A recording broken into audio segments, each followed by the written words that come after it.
বন্ধুরা, এই যে চুনো মাছের যে বাটি চচ্চড়ি, এইটা আপনারা রান্না করে। হ্যালো বন্ধুরা, আজ আবার আমি চলে এসেছি মান্নার রান্নায়। সুপ্রিয়া মান্না। আজ আমি রান্না করব চুনো মাছের মানে বাটি চচ্চড়ির মতো। দেখুন আমি কিভাবে বানাই, আসুন। এই যে চুনো মাছ, দেখুন তো কি মাছ, চিনতে পারছেন? কলকাতা শহরে পাওয়া খুব মুশকিল, আজকে আপনাদের দাদা পেয়েছে, নিয়ে চলে এসছে। এটাকে জল দেওয়া হবে না, একটু বেশি তেল লাগবে, দিয়ে পেঁয়াজ আলু, অল্প করে আলু দিয়েছি। আমার বৌমা খুব ভালোবাসে, তার জন্যই আরও নিয়ে এসছে। দুটো পেঁয়াজ আর একটা ছোট আলু ভাজার মতো করে কেটে নেওয়া হয়েছে। এর মধ্যে দেব, মানে দেশপাড়া গায়ের দিকে পাওয়া যায়, এখানে পাওয়া যায়, ভালো পাওয়া যায় না। আমি তো নুন মাখিয়ে রেখেছি, আমি সামান্য নুন দিচ্ছি। এবারে একটু এতে ঝাল বেশি খায়, একটু লঙ্কাটা বেশি দেব।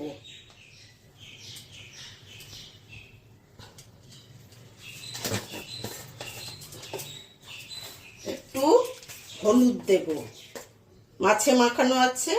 এবারে ছোট মানে হাফ চামচ, 4 চামচের হাফ চামচ দিলাম।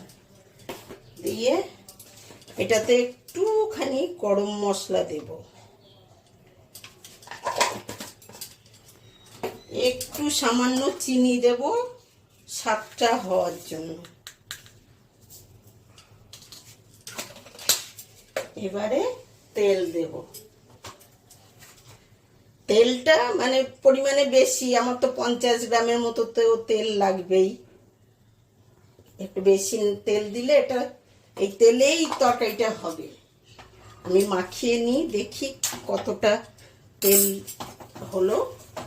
এতে একটু সর্ষে দেব, সর্ষে না দিলে ভালো লাগবে না।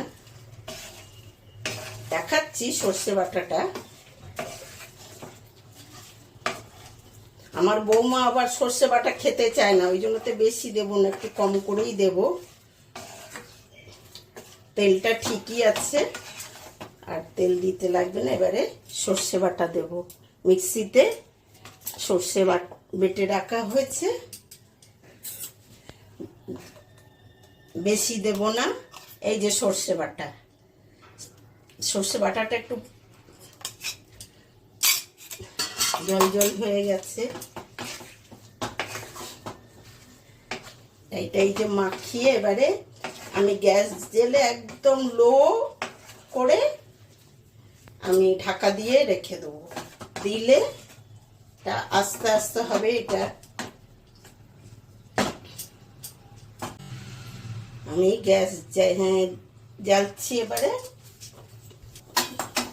কাঁচা লঙ্কাটা একটু মানে ঝাল যে বেশি খায়, সে কাঁচা লঙ্কাটা মেখে খেতে পারবে, ওই জন্যতে কাঁচা লঙ্কাটা দেওয়ার ফ্লেভারটাও হবে। এবারে আমি ঢাকা দিয়ে দিচ্ছি,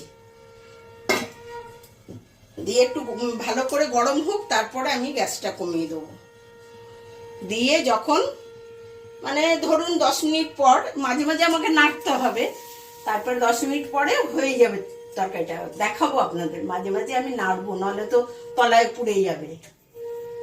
এটা আরো ভালো হয় যদি মেখে বাটিতে করে ভাপার মতো করা হয়, কিন্তু ভাপার মতো করলে না আমাদের মানে একটু যেন মনে হয় অসুবিধা, আর এইভাবে করলে যেন মনে হয় ঠিক আছে, বাটি চচ্চড়ির মতো। দেখা যাক কেমন হয়, আপনারা খেয়ে বলবেন। আপনারা খাবেন কি করে? যদি আমি দিতে পারতাম তাহলে খেতে পারতেন, মানে বুঝতেন, কিন্তু করুন, করলে তবে তো জানবেন যে কেমন তরকারিটা হচ্ছে। এবারে খুলে দেখি কতটা কি হলো, কেমন হলো। দেখছেন বন্ধুরা তরকারির রংটা? আমি একটু সর্ষেটা কম দিয়েছি, কারণ আমার বৌমার সহ্য হয় না, আর ওর এইটা পছন্দ। ওর শ্বশুর রোজ বাজারে আছে, এসব টাটকা মাছ না হলে তো হয় না, রোজ যাচ্ছে, পাচ্ছে না, আজকে পেয়েছে, নিয়ে এসছে। এবারে ছোট মাছ আমার ছেলে খায় না, বৌমারও খুব বাছাই, কিন্তু এইটা ও খুব ভালোবাসে। দেখা যাক কেমন কি। দেখছেন তো এরকম তেল এরকম ভাসবে। তরকারিটা হয়ে এসছে, আমি আলু দিয়েছি যেহেতু, আলুটা একটু নরম হোক তারপরে নামাবো।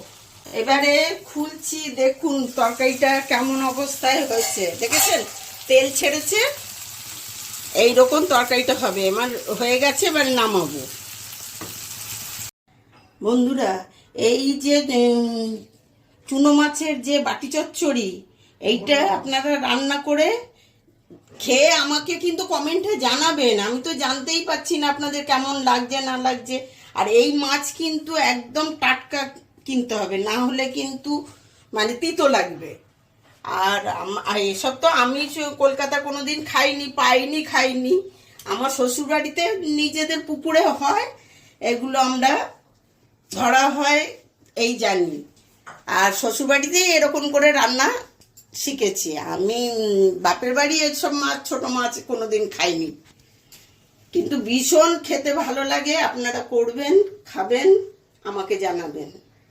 আমাদের শাশুড়ি বৌমার রান্নার জুটি যদি আপনাদের ভালো লেগে থাকে তাহলে ভিডিওটি লাইক করবেন, সাবস্ক্রাইব করবেন আমাদের চ্যানেলটি, এবং পাশে থাকা বেল আইকনটিকে অন করে দেবেন, যাতে আমাদের প্রত্যেক দিনই নিত্য নতুন রান্না আপনাদের কাছে তাড়াতাড়ি পৌঁছে যায়।